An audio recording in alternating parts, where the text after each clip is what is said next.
제가 보내주신 그 한국연구재단 보고서를 읽다가요. 와, 학창 시절에 그냥 진리라고 믿었던 게 완전 무너지는 경험을 했어요. 어떤가요? 바로 내 몸의 모든 세포는 똑같은 DNA를 가지고 있다는 거예요. 아, 네네. 가장 기본적인 상식이죠. 그렇죠. 근데 오늘 우리가 다룰 이 유전체 모자이크 현상이라는 게 그게 사실이 아니라고 거의 뭐 완전히 틀렸다고 말하고 있더라고요. 맞습니다. 어떻게 보면 나는 하나다라는 생각 자체가 어쩌면 큰 착각일 수 있다는 그런 이야기이기도 하죠. 와, 그 표현이 더 와닿는데요? 우리 몸이 무슨 하나의 통일된 군대가 아니라 사실은 유전적으로 다 조금씩 다른 목소리를 내는 그 수십 쪽의 세포들이 모인 거대한 연합체 같은 거라는 뜻이니까요. 바로 그 지점입니다. 그래서 오늘 이 시간에는 그 유전체 모자이크라는 개념을 한번 제대로 파헤쳐 보려고 합니다. 이게 정확히 뭔지, 왜 우리 몸이 이런 상태인 건지, 그리고 이 사실이 우리 건강이나 미래에 어떤 의미를 갖는지. 네, 아주 중요한 주제죠. 오늘 이 시간이 끝나면 아마 주변 분들한테 야, 너 그거 알아? 내 몸 세포 DNA가 다 다르대. 이렇게 자신 있게 설명하실 수 있게 될 겁니다. 자, 그럼 제일 기본적인 질문부터 시작해보죠. 유전체 모자이크 현상. 이 단어는 참 멋있는데 정확히 이게 무슨 뜻인가요? 아주 간단하게 정의하면요. 하나의 수정란에서 출발한 한 사람의 몸 안에 유전 정보가 서로 다른 세포 집단들이 막 섞여 있는 현상을 말하는 겁니다. 섞여 있다. 네. 보고서에 나온 비유가 참 좋은데 여러 색깔 타일 조각들로 하나의 큰 그림 만드는 모자이크 작품 있잖아요. 네네, 알죠. 그걸 떠올리시면 딱 맞아요.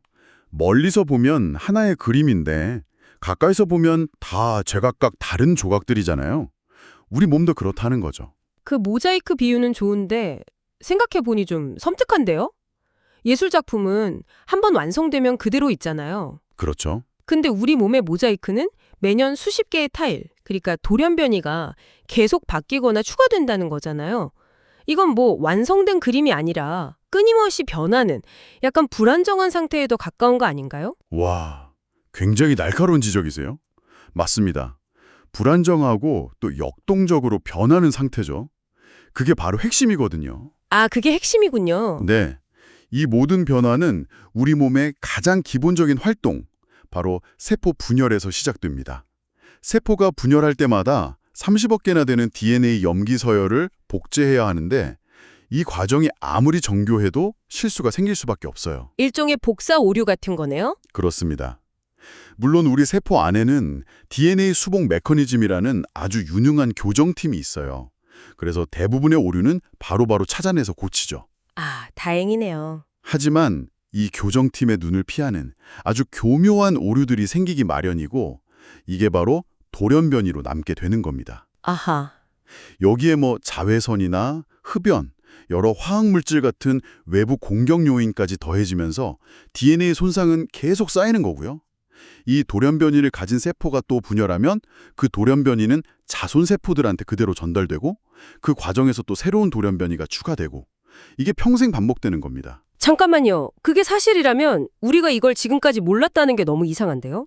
이건 뭐 평생 흑백 TV만 보다가 갑자기 컬러 TV를 본 것 같은 그런 충격일 텐데 과학계에 이 컬러 TV를 가져다 준 어떤 결정적인 계기가 있었던 건가요? 비유가 정말 정확하십니다. 그 컬러 TV가 바로 단일 세포 시퀀싱 기술이에요. 아, 단일세포 시퀀싱. 네.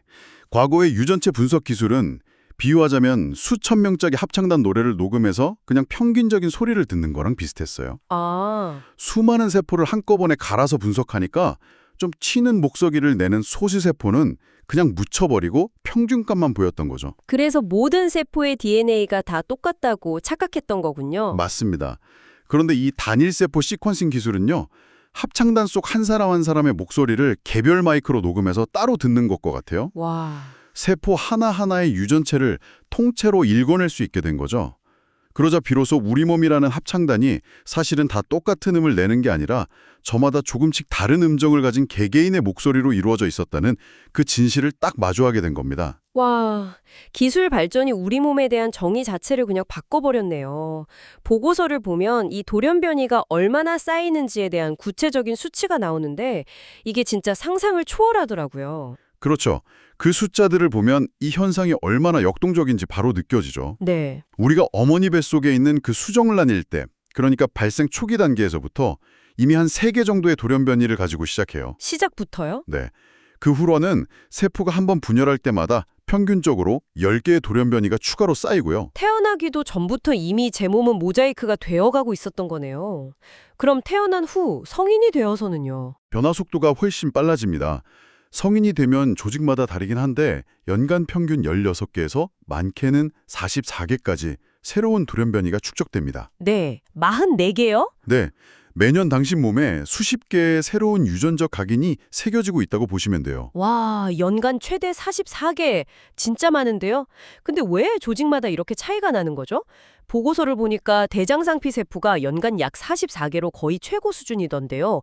혹시 이게 우리가 먹는 음식물이랑 직접적인 관련이 있는 건가요? 오, 정확히 보셨습니다. 매일같이 외부 물질이랑 접촉하고 그만큼 세포가 계속 교체되어야 하니까 그 과정에서 실수가 더 잦아지는? 뭐 그런 식으로요? 네, 맞아요.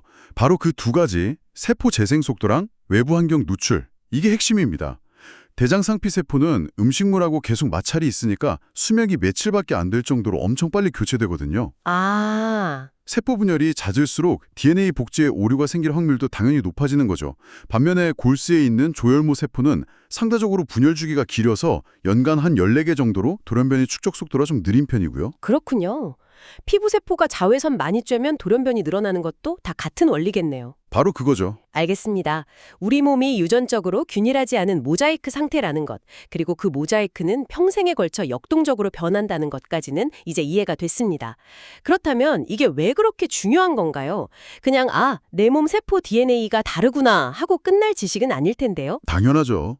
이 현상이 현대 생명과학과 의학의 패러다임을 바꾸고 있다고 해도 과언이 아니에요. 패러다임을요? 네. 몇 가지 핵심적인 이유가 있는데요. 첫째, 암을 비롯한 여러 질병을 이해하는 방식이 완전히 달라집니다. 예전에는 암을 특정 유전자 하나가 잘못돼서 생기는 병, 이렇게 생각했다면요. 네. 이제는 정상세포에 수많은 돌연변이가 계속 쌓이다가 어느 순간 특정 조합이 딱 만들어지는 순간 암세포로 돌변하는 그런 과정으로 이해하게 된 거죠. 마치 조용한 마을에 하나둘씩 불량배가 늘어나다가 어느 순간 완전히 범죄 소굴로 변해버리는 것과 비슷하네요. 하하하, 아주 적절한 비유입니다. 그리고 둘째는 노화 연구의 핵심 열쇠라는 점이에요. 노화요? 네, 우리가 늙는다는 게 어쩌면 그냥 시간이 흘러서가 아니라 평생에 걸쳐 몸속에 축적된 그 돌연변이 타일들의 총량이 어떤 임계점을 넘어가는 과정일 수 있다는 그런 새로운 관점을 주는 거죠. 와...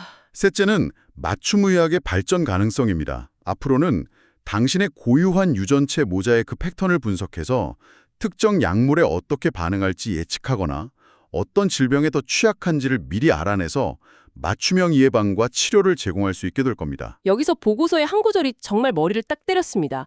질병이 없는 건강한 70세 이상 노인의 식도상피세포를 검사했더니 무려 90%에서 이미 암 관련 유전자 변이가 발견됐다는 내용이었어요. 잠깐만요. 90%요? 이거 오타 아닌가요? 아닙니다. 오타 아닙니다. 그럼 길을 걷는 거의 모든 어르신들이 잠재적인 암 환자라는 말인데 왜 세상은 식도암 환자로 넘쳐나지 않는 거죠? 우리 몸에서 대체 무슨 일이 벌어지고 있는 겁니까? 그 부분이 바로 이 연구의 가장 극적인 지점이죠. 네. 동시에 이 모자이크 현상이 단순히 노화나 암에만 국한된 이야기가 아니라는 것도 보여주죠. 예를 들어서 자폐증 환자의 약 5.4%, 조현병 환자의 약 1.3%에서요. 부모에게 물려받은 게 아니라 발생 과정에서 새로 생긴 체세포 모자이크 변이가 발견된다는 보고돼 있거든요. 뇌에서도요? 네, 뇌세포의 모자이크 현상이 뇌 기능이나 정신질환과 직접적인 연관이 있을 수 있다는 아주 강력한 증거죠. 와. 그렇다면 이 비밀을 풀기 위해서 전 세계 과학자들이 지금 이 순간에도 막 경쟁적으로 연구하고 있겠군요.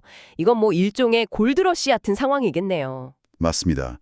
대표적으로 미국 국립보건원 NIH가 주도하는 스마트 네트워크라는 거대 프로젝트가 있어요. 스마트 네트워크요? 네, 이들은 질병이 없는 건강한 기증자 150명의 몸 전체 조직을 기증받아서 분석을 해요.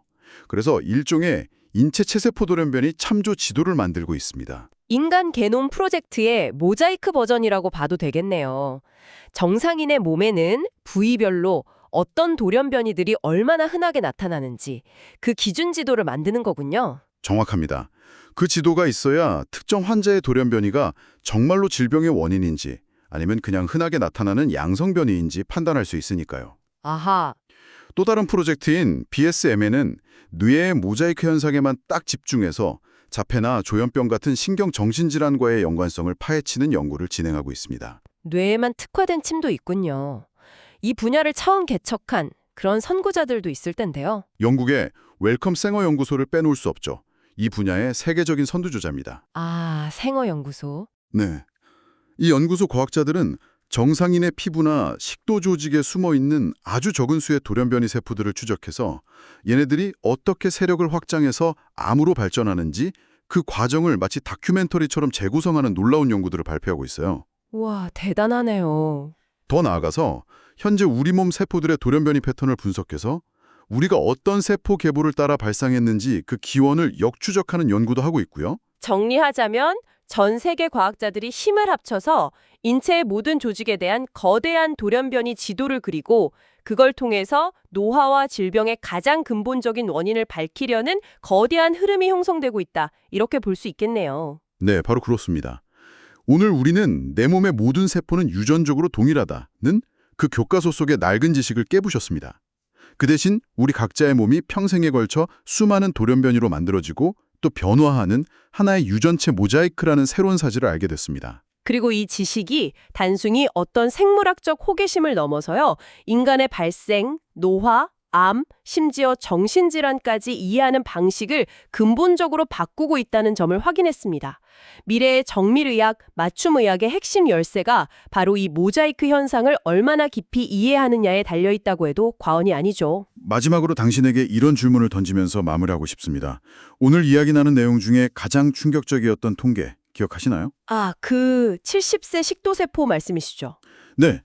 70세가 되면 식도세포의 90%가 암 관련 돌연변이를 갖게 되지만 우리 대부분은 식도암에 걸리지 않고 평생을 살아간다는 그 사실 말입니다. 여기서 정말 중요한 질문이 생기죠. 이처럼 위험한 돌연변이가 우리 몸에 이렇게나 흔하게 존재한다면 대체 무엇이 어떤 돌연변이는 평생 잠잠하게 만들고 또 어떤 돌연변이는 치명적인 질병으로 폭주하게 만드는 걸까요? 그 결정적인 차이를 만들어내는 게 대체 뭘까요? 그러게요. 아마도 그 미스터리를 푸는 과정이 앞으로 의학계가 마주할 가장 거대한 도전 과제가 될 겁니다.